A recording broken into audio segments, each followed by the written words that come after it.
ஜெய் பாலா ஸ்ரீ பாலா கடாட்சம் அன்பர்கள் அனைவருக்கும் இனிய நமஸ்காரங்கள். நான் இன்றைக்கி உங்ககிட்ட என்ன சொல்ல விருப்போகிறேன்னா, ஒரு சிவன் கோவில் பற்றி இந்த பதிவை போடுறேன். இது எப்படிப்பட்ட சிவன் கோவில்னா, வேர்ல்டு டாலஸ்ட், அதாவது உலகத்திலேயே உயர்ந்த சிவன் கோவில், அதாவது உயரமான சிவன் கோவில் அப்படின்னு சொல்லுவாங்க. இந்த கோவிலை world tallest Sivan temple, Mahadevar ஆலயம், செங்கல் என்று பெயருடன் அழைக்கப்படுகிறது. இந்த கோவில் எப்படி இருக்குன்னா, 111.2 அடியில் ஹைட் இருக்குது. அதுக்கு பக்கத்துலேயே நம்ம ஹனுமான்ஜி வேற இருக்கிறார். அதாவது அவரை டச் பண்ணி, சிவலிங்கத்தை டச் பண்ணி ஹனுமான்ஜி இருப்பார். 111.2 இப்படி அடி உயரமான சிவன் கோயில். இந்த கோவில் எப்படி இருக்குன்னா, ஒரு குகை வடிவில் இருக்குங்க. உள்ளே போக போக ஒரு குகைக்குள்ளே போகிற மாதிரியே இருக்கும்.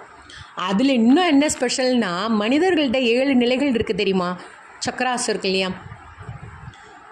மூலாதாரம், சுவாதிஷ்டானம், மணிப்பூரகம், அநாகதம், விசுத்தி, ஆக்ஞா, சகர்ஷ்ரா அப்படிலாம் இருக்குது பார்த்தீங்களா? அப்படி 7 சக்கராவோட வடிவத்தை வச்சு அதுக்கு விளக்கெல்லாம் சொல்கிறாங்க உள்ளே போனால். அதுக்கப்புறம் 12 ஜோதிர்லிங்கத்தை நீங்கள் தரிசனம் பண்ணலாம். அப்புறம் 32 விநாயகரோட வடிவத்தை தரிசனம் பண்ணலாம். ஏன்னா உள்ளே நான் ஃபஸ்ட்டு இது செகண்ட் டைம் போயிருக்கேன். ஃபஸ்ட் டைம் போயிருக்கும் போது ஜஸ்ட்டு 7 சக்கராஸை பற்றி தான் போட்டிருந்தாங்க. ரீசெண்டாக இப்போ முந்தா நாள் நான் போயிருக்கிறச்ச வைகுண்ட லோகம், அடுத்து பிரம்மலோகம், தேவலோகம்லாம் ஃபிக்ஸ் பண்ணியிருக்கிறாங்கங்க. அஷ்டலட்சுமி எனக்கு பார்த்துட்டு உண்மையிலேயே வெளியிலே வர முடியல. அவ்வளோ ஒரு சிற்பக்கலைகள், கேரளா சிற்பக்கலைகளோட ஒரு வடிவம், அவங்களோட ஒரு எக்ஸ்பீரியன்ஸ், அப்பா சொல்லவே வார்த்தை இல்லை. அந்த மகாதேவரை எத்தனை தடவை நம்ம தரிசனம் பண்ணாலும் அதை நம்ம பிறவி பயனை அடைந்ததானாங்க அர்த்தம்.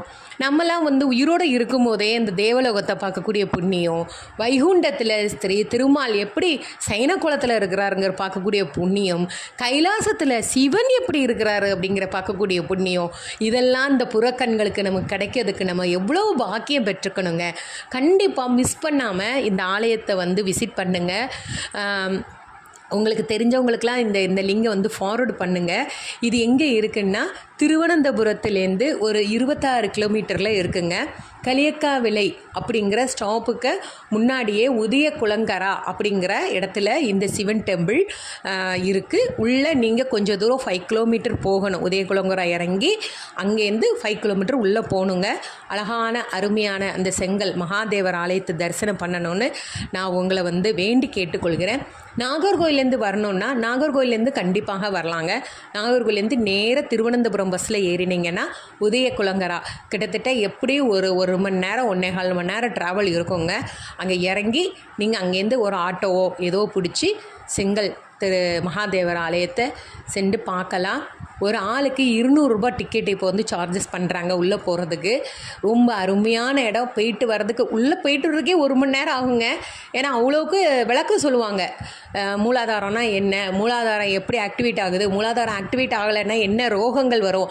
ரோகங்கள் மீன்ஸ் நோய்கள்ங்க. மலையாளத்தில் ரோகம்னு சொல்லுவாங்க, நம்ம தமிழில் நோய்கள் அப்படின்னு சொல்லுவாங்க.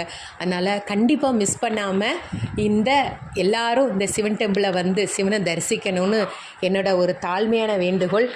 நான் பெற்ற இன்பம் வையகம் முழுவதும் கிடைக்கட்டும் என்ற எண்ணத்தோடு இந்த பதிவை போடுகின்றேன்.